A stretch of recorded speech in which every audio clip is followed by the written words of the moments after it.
اهلا بكم اعزائي المشاهدين وحلقه جديده من صحتك بالدنيا. 2 ظهرا بتوقيت القاهره، 12 ظهرا بتوقيت جرينتش، و3 عصرا بتوقيت السعوديه، يوميا على شاشه الفضائيه المصريه، جميع التخصصات على مدار اليوم. والنهارده طبعا معانا الاستاذ دكتور يسري الحميري، استاذ جراحات المخ والاعصاب والعمود الفقري. اهلا بك يا فندم. اهلا بك. اهلا بك. في البدايه عايزين نعرف بقى امتى نبدا نتجه الى جراحات العمود الفقري والام العمود الفقري، وايه الحالات بالظبط اللي ممكن تتجه فيها الجراحات؟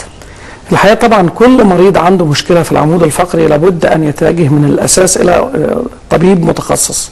وبنشدد على اهميه الاتجاه للطبيب المتخصص، لان ده بيوفر كتير جدا على المريض، وبيبقى في حالات كتير جدا بنشوفها ما اتشخصتش الا في وقت متاخر. عدم تشخيص الحاله والتاخر في الوصول الى تشخيص دقيق للمرض ده بيبقى احد اسباب الرئيسيه في فشل خطه العلاج، او ان المريض يتلقى علاج غير كافي، او ان المريض يبقى بياخد الطريقه العلاجيه ولكن غير فاعله. عايزين نقول دايما ان كل حاجه، جميع الامراض مبدا الوقايه خير من العلاج، طبعا ده مبدا اساسي. الحاجه الثانيه ان احنا كل ما بنعالج بدري، لما بنعالج المرض عند المرحله الاولى من حدوثه، غير لما بنعالج المرض عند مراحل متقدمه، غير لما بنعالج المرض بعد حدوث مضاعفات. الكلام ده بيبقى مهم جدا في مجال جراحه المخ والاعصاب والعمود الفقري، لان احنا بنتعامل مع اشياء في غايه الدقه. تصوري مثلا حضرتك لو مريض عنده ورم في الحبل الشوكي، وده ممكن يبقى ورم حميد، والورم الحميد ده بيظهر علامات طفيفة جدا قد تختلط على الطبيب العادي. يعني في بداية المرض بيبقى الضغط على الحبل الشوكي طفيف جدا، وتبقى الآثار الجانبية أو المشاكل التي يحدثها هذا الورم بتبقى حاجات صغيرة جدا، ما يقدرش يصل إلى تشخيص في مثل هذه الحالات إلا طبيب متحنك ذو خبرة، ده مجال شغله، ده تخصصه. وبالتالي لما بنصل إلى مرحلة التشخيص قبل ما الورم ده يضغط على أي حاجة، خصوصا لو كان ورم حميد، بنصل إلى مرحلة علاج فاعل، استئصال تام للورم دون حدوث أي مضاعفات. قيسي هذا بقى على الغضروف، قيسي هذا على تزحزح الفقرات، قيس هذا على هشاشة الفقرات اللي بنشوفها في سن متقدم. كل الحاجات دي بتبقى مشكلتنا 3 محاور: التشخيص المتأخر، تأخر المريض في اتخاذ الخطوة العلاجية خوفا من الجراحة، والحاجة الثالثة انه يتعامل مع ناس غير متخصصين. هم دول ال3 مشاكل اللي بيؤدوا فعلا المريض بيبقى بيخاف من جراحه، مش بس جراحه العمود الفقري، اي جراحه تتكتب او تتقال انا هعمل لك جراحه بيبقى المريض خايف جدا وعنده هسس وخوف شديد. عايزين نتكلم برضه يا فندم عن الجديد في عالم جراحه العمود الفقري في مصر بالتحديد، وصل لايه وبقت ايه اهميته وبقى مكانته قد ايه بالنسبه للعالم؟ الحقيقه النقطه اللي انت قلتيها برضه في الاول نقطه مهمه جدا، ان احنا عندنا فوبيا الخوف من الجراحه، ودي ثقافه يمكن ما شفتهاش غير عندنا، يعني احنا بس الشعوب اللي عندنا الكلام ده. وده راجع طبعا لان المشكله مش في الجراحه، وليس العيب في الجراحات. الجراحات بتقدم للمريض احد وسائل الشفاء، زيها زي العلاج، زيها زي العلاج، زي كل حاجه. انما هي المشكله في ايه؟ في ثقافه المرضى، ان المريض دايما مش عاوز يروح للجراح الا اذا حصلت عنده مضاعفات زي الشلل وما الى ذلك. ومعتقد تماما ان العمليات الجراحيه، كثير جدا من المرضى اللي بيجوا لنا يقول لك انا هعمل عمليه، طب العمليه دي يا دكتور ما فيهاش شلل. الكلام ده نابع من تجارب سابقه او من اساليب سابقه كانت بتستخدم للجراحات، ودي خلاص ما عدناش بنستخدمها يعني قبل حدوث التطور العلمي والطفره العلميه في مجال جراحه المخ والاعصاب والعمود الفقري. عايزين نقول لكل المشاهدين احنا مش عايزين نخاف، مش عايزين نحط المرض ده قدامنا عقبه او بعبع احنا قاعدين خايفين منه. ودايما لما نخاف من حاجه الخوف ده بيقعد يكبر يوم ورا يوم ورا يوم لحد ما بتبقى بالنسبه لنا كابوس او حاجه مرعبه جدا. الكلام ده مش عايزينه. الكلام ده تغير تماما زي ما تغيرت كل وسائل المعيشه اللي حوالينا، من مواصلات، من وسائل ترفيهيه، من احنا عندنا تطور رهيب حصل في مجال جراحات المخ والاعصاب والعمود الفقري، وهذا التطور استفاد من كل تقنيات الحياه الجديده مثل الميكروسكوب الجراحي بتطوره الهائل جدا، المنظار الجراحي، وسائل الكمبيوتر المتعدده، والجراحه الملاحيه.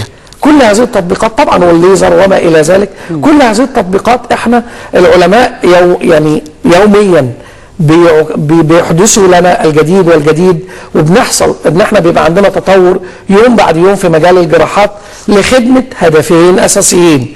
الهدف الاول ان المريض ما يخافش وما يبقاش جاي بيعمل العمليه ومعتقد ان هو داخل هيخسر حاجه وهيطلع. مفيش الكلام ده خالص. احنا بنعمل العمليه الجراحيه علشان نصل الى مرحله تحسن، والكلام ده اكيد. ولو مش هنقدر نوصل المريض الى انه يتحسن بعد العمليه الجراحيه، احنا ما نعملش العمليه الجراحيه. صح. اما الحاجه الثانيه وهي الاهم، ان المريض بيرجع يشتغل تاني ويعود الى طريقه العمل بتاعته او اداؤه ولياقته البدنيه لن يتغير بعمل العمليه الجراحيه إذا جاء في الوقت المناسب واتبع تعليمات الطبيب وعمل عند الطبيب المناسب. طيب معايا تليفون أستاذة أمال من لبنان. أهلا بيكي يا أمال.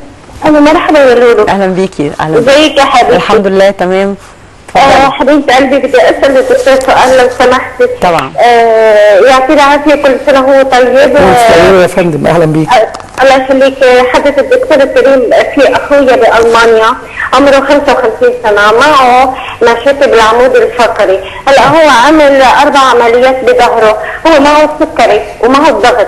هلا الاسبوع الجاي بده يعمل العمليه وما عم تنجح ولا عمليه معه يعني.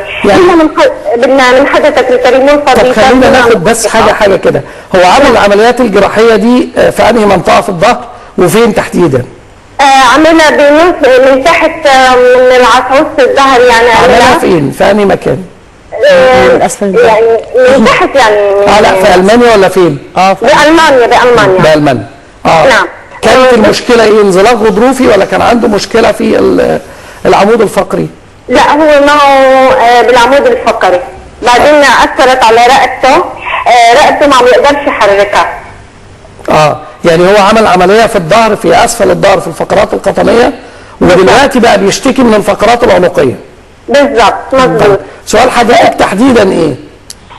هلا هو اسبوع الجاي بده يعمل عمليه، هو معه السكري ومعه الضغط.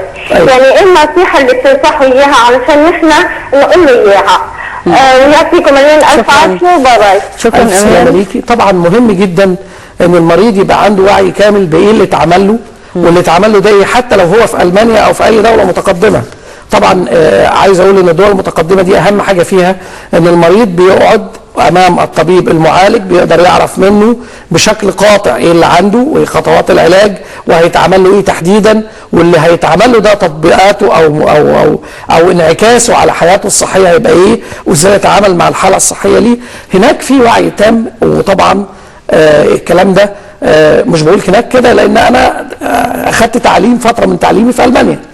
الحاجه المهمه كمان اللي انا عايز اقولها ان المشكله قد تكون بسبب ان المريض عنده حاجات مستعصيه، يعني ممكن يحتاج انه يعمل عمليه او 2 أو 3. في بعض الاحيان بيبقى عندنا ورم في العمود الفقري او ورم في احد الفقرات وبنستأصل الورم ده، وبيحتاج المريض بعد الاستئصال انه ياخد علاج مساعد سواء كان علاج كيماوي او اشعاعي، ثم بعدها بنعمل عمليه تكميليه او تجميليه لتكميل او لاعاده تاهيل العمود الفقري. وبالتالي الفكره كلها ان احنا لازم يبقى عندنا تفاصيل كامله عن التاريخ المرضي ليه عشان اقدر افيده. تقدر تبعت لنا الكلام ده حتى عن طريق الايميل. الحاجه الثانيه والاهم تاثير ده على الفقرات العنقيه. هو التاثير ما بيحصلش تاثير مباشر من الفقرات القطنيه للفقرات العنقيه، ولكن قد يكون المرض نفسه واحد، زي ما حصل خشونه في الفقرات القطنيه، تآكل في الغضاريف، ده بيحصل بس بعد وقت متاخر شويه في الفقرات العنقيه. طب دكتور هي طرحت حاجه مهمه جدا، مريض السكر والضغط بيبقى طبعا صعب اي عمليه جراحيه ليهم، فعايزين برضو نطمن لو في حد عنده الام في العمود الفقري وعنده مرض السكر او الضغط والمفروض ان هو يتدخل جراحيا، ايه المفروض ان حضرتك تعمله او هو يعمله استعدادا للعمليه؟ وبرضه ده من الحاجات المهمه جدا اللي نحب نركز عليها، لان كثير جدا من المرضى بيبقى معتقدين طالما عنده الضغط او السكر او عنده مشكله في القلب انه ملوش عمليه جراحيه. ده كلام طبعا مش صحيح. المريض بيتعمل له العمليه الجراحيه ولكن اللي تناسبه، والتخدير بيبقى بالاسلوب اللي يناسب حاله المريض. بمعنى لو عندي ضغط او سكر او ارتفاع في ضغط الدم او ارتفاع في وظائف الكبد او فيروس سي او عندنا قصور في الشريان التاجي، كل هذه الامراض يتم التعامل معها بنفس تقنيات الحديثه وبيتعمل لها العمليات الجراحيه، ولكن بيكون هناك نوع من الاستعداد الخاص او الاساليب الخاصه في التخدير او في النقاهه او التمريض ما بعد العمليه الجراحيه. يعني هذه الاشياء ليست عائق على الاطلاق في ان مريض يبقى عنده مشكله ويعتقد انه طالما عنده سكر يبقى مش هيعمل العمليه، او عنده قصور في الشريان التاجي. احنا بنقول دايما ان حتى مريض قصور الشريان التاجي ده ساعات بنخضعه الى عمليه في القلب، ده بقى فيه عمليات نقل قلب. فاحنا عايزين نقول ان الدنيا تقدمت تماما. اللي كان زمان ممنوع، يعني كان زمان من 20 30 سنه ما كانش فيه تقدم علمي في التخدير او فكان المريض اللي زي ده يتقال له انت مالكش عمليه جراحيه لان ما نقدرش نعمل لك عمليه تخدير وتقوم منها تاني. النهارده الكلام ده غير موجود، بقى عندنا التقنيات الحديثه. الجراحه بالمنظار على فكره ما بتتطلبش وقت طويل، وبالتالي بتخدير خفيف جدا ممكن نعملها. ساعات لما بتبقى كمان الجراحه بالمنظار في الفقرات القطنيه احنا بنعملها بمخدر نصفي او مخدر موضعي. او الابيديورال اللي هم بياخدوه السيدات عند الولاده. كل هذه التقنيات اهم ميزه فيها انها لا تحتاج الى وقت تخدير طويل، لا تحتاج الى نقل دم، ما بتبقاش عمليه كبيره بتستدعي ان احنا نقعد المريض فتره طويله بعد ما يعمل العمليه نايم في السرير وبالتالي يتعرض لمضاعفات. هي دي اللي ركزت عليه الجراحات الحديثه. طيب معايا استاذ ابراهيم. الو. السلام عليكم. وعليكم السلام. والله ممكن اكلم الدكتور؟ طبعا اتفضل. بعد كل سنه وانتم طيبين الاول. وانت اطيب. اهلا بيك يا فندم. اهلا وسهلا. انا عندي بالنسبه للمقصد في ايدي اليمين من تحت الكف. ايوه. والابهام حضرتك اجي احركه ما اقدرش احركه. بحس بالم في السمانه، عظمه السمانه بتاعت الراس. حضرتك سنك كام سنه يا استاذ ابراهيم؟ انا 60 سنه حضرتك. هل في عندك الام بتيجي في الرقبه او الكتفين؟ ايوه في الم في الرقبه. وهل في تنميل في صابع ايديك؟ في تنميل في صابع ايديك. المشكله بقى لها قد ايه يا استاذ ابراهيم؟ المشكله دي بقى لها شهر تقريبا يا دكتور. الف سلامه ليك. هرد على استفسارك. طب نسيب حضرتك. استاذ سيد معانا. ايوه يا فندم. اتفضل يا استاذ سيد سؤالك. السلام عليكم. وعليكم السلام. اتفضل يا استاذ سيد. والله سعادتك انا دلوقتي تأميني على 6 اكتوبر. اللي هي يا فندم؟ تأميني انا على 6 اكتوبر. ايوه يا فندم. احنا مش عايزين يا استاذ سيد اسماء مستشفيات من فضلك. احنا هنا بنرد على استفسارات المريض. انا دلوقتي في 6 اكتوبر. طب انت يا فندم انت سؤالك ايه يا استاذ سيد؟ السؤال سيادتك انا عملوا لي عملتين الغضروف في رجلي، عملت تأثير في الرجل، اثرت شويه. ايوه. فاثرت على ظهري. ايوه. دلوقتي انا ظهري من 6 شهور لقيت ورم في ظهري. من 6 شهور ايه؟ لقيت ورم في ظهري من ناحيه اليمين. الف سلامه ليك يا استاذ سيد. انا عايزك تفضل معانا ما تقفلش على الكنترول. هتاخد من المعدين نمره تليفون عيادتي الخاصه وهتجيني مجانا ان شاء الله اساعد في حل مشكلتك. الف سلامه ليك. لحضرتك. هيخليك معاهم على الخط. شكرا لحضرتك. اتفضل. استاذ ابراهيم بقى 60 سنه. شائع جدا في السن ده ان احنا يبقى عندنا نوع من الخشونه في الفقرات العنقيه. خشونه الفقرات العنقيه بتبدا دائما او غالبا بتبدا بمشاكل في الاطراف. المريض يستغرب انا المشكله في ايدي، ايه اللي خلاها في رقبتي؟ طبعا اللي بيحصل ان خشونه الفقرات العنقيه بتضيق المسافه اللي خارج منها العصب اللي بيغذي الايد او الكتف او الرجل، وبالتالي قد يكون عندي خشونه في الفقرات العنقيه والالم يجي في رجلي او في ايدي. عادة ده بيبقى نتيجة القعدة فترة طويلة على المكتب، استخدام الرقبة الخاطئ. الكلام ده بيحصل للناس اللي قاعدة كتير جدا فترات طويلة على المكاتب وبتستخدم رقبتها بشكل خاطئ. أيا ما كان بتبدأ المشكلة زي ما قلنا بتنميل في الأطراف مع ألم في الأطراف، وده بيزداد في فترات المريض صاحي من النوم أكتر او المريض بعد مجهود يبدا يحس بيها. طب ليه يا دكتور فعلا بعد ما الواحد بيصحى من النوم بيحس ان في الام او تنميل في اطرافه وما بيقدرش يعمل كده؟ هي دي بتبقى بدايه خشونه الفقرات العنقيه.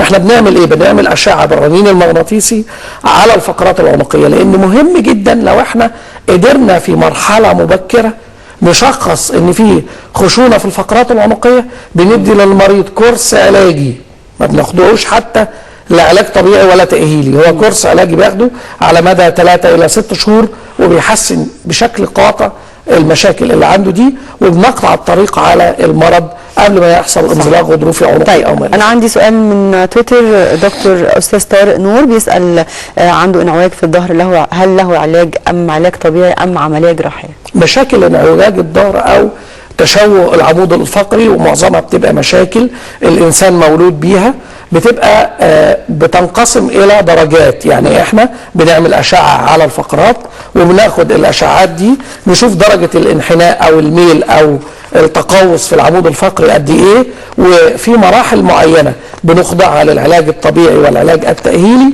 وفي مراحل بنضطر ان احنا نعمل عمليه لتقويم العمود الفقري. اغلب الحالات لما بتجي لنا في سن مبكر وبتيجي في مراحل مبكره بيبقى علاج طبيعي، علاج تاهيلي، واهم حاجه اللياقه البدنيه والرياضه. دائما بنصح القطاع دول من المرضى بممارسه رياضه السباحه، لانها بتبقى رياضه لطيفه جدا بتحسن من اداء العضلات. اسهل من كده ممكن تعمل في البيت مثلا؟ يعني التمارين العاديه اللي في البيت، المشي طبعا مهم جدا، لكن السباحه بالذات لانها بتحسن كتير جدا من اداء العضلات دون ان تضع حمل زائد على الفقرات والعمود الفقري. وبنطمن قوي للسباحه، لان حتى لو السباحه بدون اشراف من حد متخصص في مشاكل العمود الفقري ما بتؤديش الى مشاكل زي رياضات رفع الاثقال والحاجات الثانيه اللي بتحتاج اشراف. طيب معايا تليفون استاذه سهير. الو. ايوه اهلا بيكي. ازيك يا دكتور؟ اهلا بيكي يا فندم. انا يا دكتور كنت باجي عند حضرتك وكنت بتعالجني بالمجان من سنتين. اهلا بيكي. وكنت كويسه. السنه دي بقى يا دكتور يظهر مني المجهود وزياده الوزن، الام رهيبه يا دكتور في كعب رجليا، دخلت على بطن رجلي وصباع رجلي الكبير ما بقتش احس بيه، وبعدين بقت صوابع ايديا ابقى قاعده اخر النهار بعد ما اخلص شغل في المطبخ اخر النهار الاقي يا دكتور ايديا بتصرخ وصوابع ايديا نقح فيها زي نقح الدرع. الف سلامه ليك يا الله يسلمك. انا طبعا انا عندي خشونه انزلاق غضروفي جامد في فقرات الرقبه والصدر، والصدر بتخليني من اقل مجهود بنهج، وفقرات القطنيه في ظهري تعبان كله. الف سلامه ليك. والنهجان ده طبعا راجع الى جزء كبير جدا منه الى زياده الوزن. حضرتك لما شفت الاشعه قلت لي ان عندك خشونه في الصدر لا باس بيها محترمه. الف سلامه ليك يا مدام سهير. الله يخليك يا دكتور. طبعا بننصح مدام سهير وكل الساده المشاهدين ان اللياقه البدنيه عامل اساسي في تقليص مشاكل العمود الفقري للي عنده غضاريف او عنده خشونه او عنده ايا كانت المشاكل في العمود الفقري. رقم واحد ان احنا لازم يبقى عندنا لياقه بدنيه، وزننا يخس، ناخد بالنا من الحركات والشيل والحط، ومهم جدا ان احنا نبقى متبعين نظام غذائي ونظام رياضي. صح. وده في غايه الاهميه. طيب استاذ طارق خطاب بيسال، دكتور طارق خطاب، ايهما افضل علاج الانزلاق الغضروفي بدون جراحه ام التدخل الجراحي؟ كل مرحله من مراحل الانزلاق الغضروفي ليها علاج. يعني اقدر اقول كده ان كل مريض بنقدر نديله الوسيله العلاجيه التي تتناسب مع متطلباته، مع نوع المرض اللي عنده، مع لياقته البدنيه، مع عمله. زي بالظبط كده لما بدخل المحل ممكن اشتري شورت ويبقى عاجبني كويس جدا جدا، وممكن اشتري بدله وتبقى عجباني كويسه جدا. ما اقدرش اقول ان الشورت ده وحش وان البدله دي حلوه. في واحد عاوز الشورت وفي مناسبه هلبس فيها الشورت وابقى مبسوط جدا، وفي مناسبه هلبس فيها البدله وابقى مبسوط جدا. هي القصه كده. كل مريض لازم يبقى عارف ان احنا بنطوع الوسائل العلاجيه والجراحيه على حسب حالته. صح. ممكن مريض يبقى عنده انزلاق غضروفي فرقع خلاص وضغط على العصب، وهدخل اعمل له عمليه بالمنظار في 10 دقائق هيطلع كويس جدا جدا جدا. وممكن مريض يبقى عنده غضروف صغير جدا بس مش بيتبع الوسائل الصحيه في قعدته على المكتب ولا في نومته في السرير وبيجهد نفسه بالاكثر من اللازم، مهما ادينا له من وسائل علاجيه ما بيبقاش مرضي ولا مبسوط. وده ما بيبقاش راجع الى ان المشكله عنده كبيره قد ما هو راجع الى ان هي منظومه يجب ان تتبع. احنا بنتبع تعليمات الطبيب بغض النظر. ما بحبش ابدا العيان اللي جايين العياده سمع عني او شاف مريض انا عملت له عمليه جراحيه ناجحه جدا وجاي حاطط اشعاعاته تحت ايديه وفلوسه في جيبه وجاي بيطلب مني ان انا اعمل له نفس العمليه اللي عملتها لابن خالته او لجاره بالظبط تحديدا. ما ينفعش الكلام. هو الفكره كلها انت قد لا تكون محتاج الى عمليه جراحيه على الاطلاق، او ممكن تبقى محتاج الى عمليه من نوع اخر. العبره بان انا اول ما يجي لي المشكله ادور على الطبيب المتخصص ذو الخبره والامانه، ودول اهم حاجتين. ان خير من استاجرت القوي الامين. يعني لازم. والحاجه الثانيه يعني بلاش نقول اصل قالوا لي وسمعوا لي.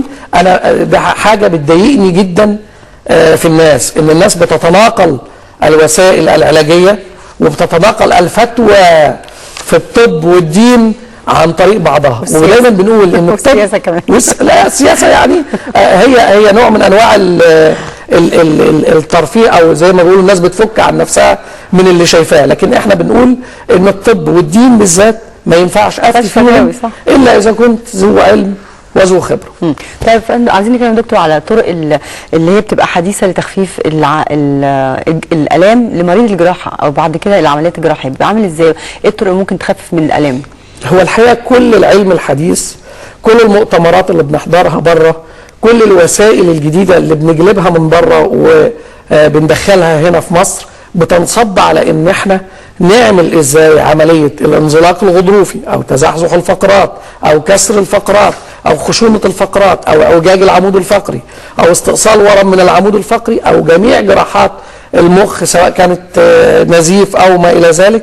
ازاي نعمل العمليه الجراحيه بوسيله محدوده التدخل. بقى فكر تام، وبقى في جمعيات طبيه اسمها جمعيات الجراحات محدوده التدخل، وبقى في مؤتمرات كامله بتتعمل لهذه الجراحات من سنين. وده بقى اصبح علم وتخصص في مجال جراحه المخ والاعصاب والعمود الفقري. العبقريه اللي عند جراح المخ والاعصاب، وده يعني دي حقيقه، لان جراح المخ والاعصاب دول يعني زي كريمه الجراحين، يعني عددنا قليل جدا. وبيبقى عشان تبقى جراح مخ واعصاب لابد ان انت يبقى عندك نوع من الحنكه والذكاء والشطاره والمهاره. جراح المخ والاعصاب مش بيدور على انه يعمل عمليه جراحيه يشيل انزلاق غضروفي او يعمل تقويم لكسر في فقره او تثبيت لفقره بس، لا ده بيدور على ان المريض بتاعه ده يرجع يشتغل تاني ويرجع يؤدي جميع وظائفه بشكل طبيعي. هي ثقافه مجتمع، ولا بد ان احنا نتحرك وناخد هذا الاتجاه.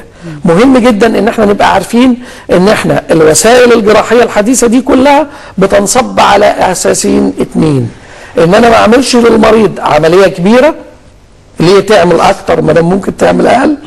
الحاجه الثانيه ان احنا اهم حاجه المريض بتاعي يرجع يشتغل تاني، لان في مريض بيمارس حياته طبيعيه. طبعا. يعني انا النهارده لما بيبقى عندي عامل في مصنع، العامل ده عنده خبره كبيره جدا بالسنين والمصنع محتاجه او المؤسسه محتاجاه، وشال حاجه تقيله او رفع حاجه تقيله وحصل له انزلاق غضروفي ويجي يعمل عمليه تقليديه، ده ما بيرجعش يشتغل تاني. يبقى المصنع خسره وخسر سنوات التدريب اللي صرفها عليه وخسر كتير جدا. النهارده لما بنعمل الجراحات محدوده التدخل هي فكرتها بتنصب على ان انا ادخل وسائل تقنيات حديثه زي الميكروسكوب والمنظار والاشعاعات داخل غرفه العمليات، عشان لما ادخل اعمل العمليه الجراحيه اعملها من خلال ثقب صغير جدا. هذا الثقب موجود طبيعي ما بين الفقرات وبعضها، يعني من مناطق او من اماكن موجوده طبيعيه بنسميها احنا في علم الجراحه النورمال كوريدورز او الصالات او الفتحات الطبيعيه في العمود الفقري. وبالتالي لما بعمل العمليه حتى برضو داخل المخ اقدر اعمل العمليه دي بقسطره، سواء كنت بعمل تبدد شرياني او ما الى ذلك، او اقدر افتح فتحه صغيره جدا في الجمجمه واعيد تثبيت العظم بتاع الجمجمه بعد الفتحه بحيث ان المريض يرجع ما عندوش اي ديفكت او عنده. يا فندم بعد كل ده بعد العمليه بتبقى في بقى سايد افكت، او مثلا المريض بيتضايق من حاجه معينه بتضايقه مثلا في الالام او كده. هو الحقيقه بعد امتى يمارس حياته بشكل طبيعي؟ وده سؤال مهم جدا. هي الوسائل محدوده التدخل جعلت لهذا السبب. ان انا ازاي اعمل العمليه الجراحيه بتاعتي دون ان احدث مضاعفات للمريض بتاعي. يعني مريض جاي ماشي على رجليه كويس جدا، كل مشكلته انه عنده الم في عرق النسا بتاع رجله، يبقى انا هشيل له الغضروف اللي ضغط على العصب ده وهيطلع يمشي ويتحرك ويجري ويعمل كل حاجه. الحاجه الثانيه فتره النقاهه اللي بعد العمليه الجراحيه لابد ان انا اعصرها يعني المريض مجرد ما يفوق من البنج. طيب يا دكتور، عشان احنا للاسف وقتنا قرب ينتهي خلاص او انتهى بالفعل، اسفه يا دكتور. نكمل حوارنا المره الجايه على برضو العمليات الجراحيه. بنشكر استاذ دكتور يسري الحميلي، استاذ جراحات المخ والاعصاب والعمود الفقري. حضرتك شكرا جزيلا.